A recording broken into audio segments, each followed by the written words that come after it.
So what are the three frameworks? So you can see from the slide,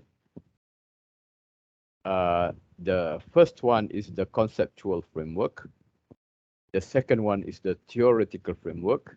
And the third one is the research framework. Which one you think is the hardest one? Anyone? Conceptual, theoretical, or research framework? Which one is the hardest? Okay, take a guess. Conceptual framework. Yeah, that's I right. think research frameworks. Or research framework, yeah. All right. So Mhm. actually the hardest one that needs a lot of effort is the conceptual one. Okay, and I'll tell you about it later, why it is we concern much about conceptual framework in comparison with the other two. All right, and before that, okay, let me go through the difference between the two. Okay, for the conceptual framework, it appears in chapter 1, your thesis. Yeah, for theoretical framework, uh, sometimes we don't mention the term theoretical framework. We only mention about theories. So we include our theories in chapter 2, literature review. Research framework. We also don't mention about research framework. Yeah, the term is not mentioned, but we have some framework in the methodology. So research framework means methodological framework, and it appears in chapter 3. Okay, and for the first one, yeah, for the first one, conceptual framework in chapter 1. Okay, okay, that's the UKM style. We put conceptual framework in chapter 1. For other universities, they probably put in chapter 2. Yeah, so we are referring to UKM style. So we put that in chapter 1 after the problem statement. And then after problem statement, we have research purpose and then research objective and then research questions. And after that, hypothesis if you do quantitative, and after hypothesis is the conceptual framework. Okay, now you go to the green one, the difference between the three. Okay, have a look at the first one. The conceptual framework is the synthesis of related theories and past findings. So it means that you need to do the literature review, and then you need to jot down important findings, major findings, and also important theories related to your research questions or your research objective. All right, and it is better to use the graphical representation because you could easily, because picture speaks 1,000 words. So it is easy to explain when you have the graphical representation. And I recommend the use of mind map for novice beginner because you don't have much to think about. So you can start with your mind map. All right. And after that, you can develop further.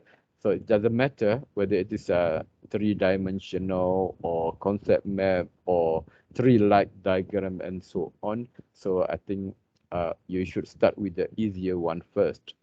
Yeah, okay. The mind map. Okay, what about the theoretical framework?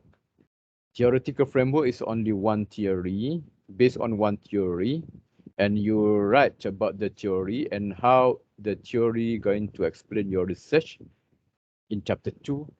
And then in chapter 5, you once again, you need to use the research, the theory in order to explain. And this time you're gonna explain about the findings.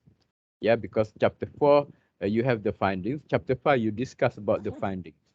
All right, discuss about the findings. So you're gonna use your theories in order to highlight the findings.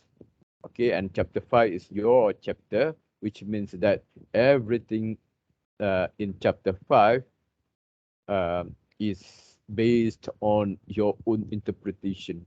Yeah. Okay. Chapter 2 is from literature. Chapter 3, yeah, from so we conventionally have the methodology. 我下去了， Oh yeah, you're right. 走不了，下午有课咋走？ All right. Okay. Thank you. 是的， All right. All right. Okay. 拜拜。Chapter 2, literature review. Okay, chapter 3. All right. So you could get that, when you refer to what has been conventionally done, depending on your research designs. Yeah. Okay. First, you need to refer to, the approach, quantity, quality, mixed method.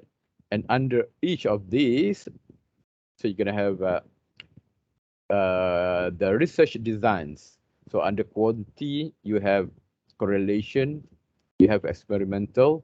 Under quality, you have case study, ethnography, things like that. Okay.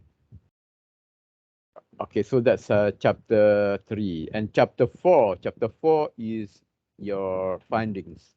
Okay. But for chapter 5, okay, so this chapter really portray your scholarship, really portray how you are able to interpret all the findings. Okay. All right. So you need to explain that using the lenses from the theory that you have used. Okay.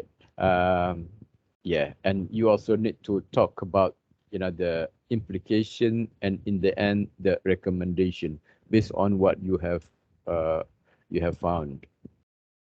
All right. Okay. So research framework. Okay. Research framework.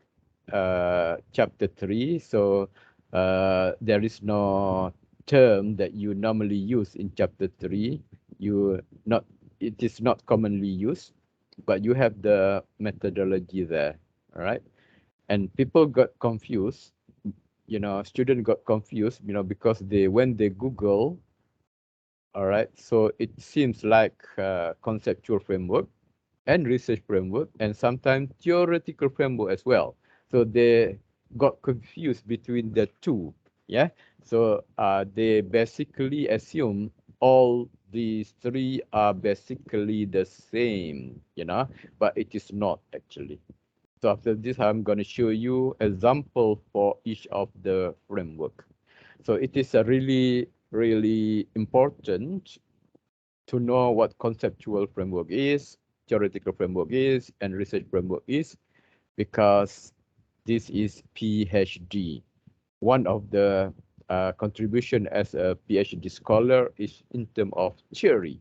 So that's why you need to dwell much on the theory. Yeah. For the master student, not very much on theory, but for PhD, yes, theory is something that really, really needed. Okay, so to have a new theory, or at least to have a new insight for a theory. So yeah, that's something you must have.